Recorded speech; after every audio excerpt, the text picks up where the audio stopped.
Here's Chief Meteorologist Chris Boone. So all eyes will be off towards the northwest over the next couple of days as that cold air that's received, bringing some of those winter storm warnings in parts of Denver, that makes its journey towards the southeast. That's going to be bringing us our cooler temperatures.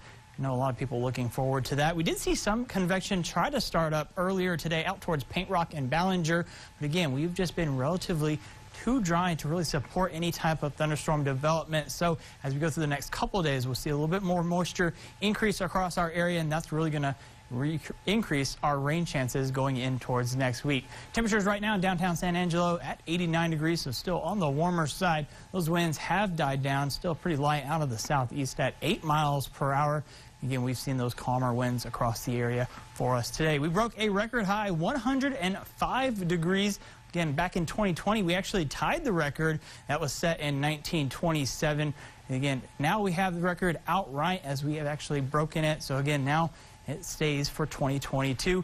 Hopefully, we'll be able to make some improvements on our drought conditions. Again, we're about 5.5 inches below where we should be for rain, so we'll be definitely looking forward towards next week as well. Temperatures for the most part are in the upper 80s and lower 90s. 90 in El Dorado, 88 in Menard, Brady, as well as Junction. So again, temperatures still on the warmer side, and we'll be cooling off into the 70s. But as we get into the weekend, we'll be expecting much cooler temperatures, and we see those temperatures up towards Amarillo, 65. That's the kind of cool air we're going to be expecting to move toward the south and move in towards our area tomorrow afternoon. So again, a lot of people looking forward to those much cooler temperatures. Again, those winds have calmed down across the area, so it's going to be a much quieter night compared to last night. I heard some howling during the midnight hour, but again, much calmer for us tonight. 74 overnight low. We'll see mostly clear skies. Could still see some of those high clouds passing through.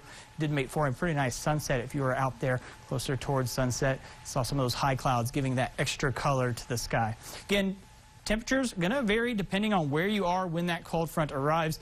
Again, further north might not be getting into the 90s as that cold front moves through a little bit sooner. Further south, though, we could be getting into the mid to upper 90s. That's because that cold front takes some time to move through our area. So again, it depends further south, staying a little bit warmer as that front will slowly push its way in towards our area. Again, bigger impacts are going to be felt going into Sunday. That's when we feel the afternoon highs dropping down into the 70s, so starting to get some below average temperatures for the first time of this month. In fact, it has been a very hot May so far, and this will be probably one of the best weekends we've seen. Temperatures topping out in the 90s for us on Saturday. Much cooler for Sunday as that cold front has pushed all the way through, only topping out in the upper 70s and lower 80s for our afternoon highs. As we transition through the weekend, we'll start to see those rain chances mostly in the eastern parts of the Concho Valley. Could see some isolated showers for places like Mason as well as Brady. But then going in towards next week, we start to see a lot more widespread rain for the Concho Valley. And again, Monday's going to be our best chance at getting some of that rain. Then we'll continue going in towards Tuesday and Wednesday, still seeing some scattered showers, but by Thursday or early Thursday morning, that pushes off towards the east. And you're winning with the weather, Jody Matthews. Again, that is our winner. And again, if you're not, for everybody not named Jody Matthews, well, here's your winning with the weather. A 7-day in May for the first time this month. It does not feature a triple-digit day. Much cooler temperatures as we go in towards next weekend, and I know a lot of people are excited about this. Rain chances going in towards next week as well. Winning with the Weather is sponsored by Service Master by Texas Best.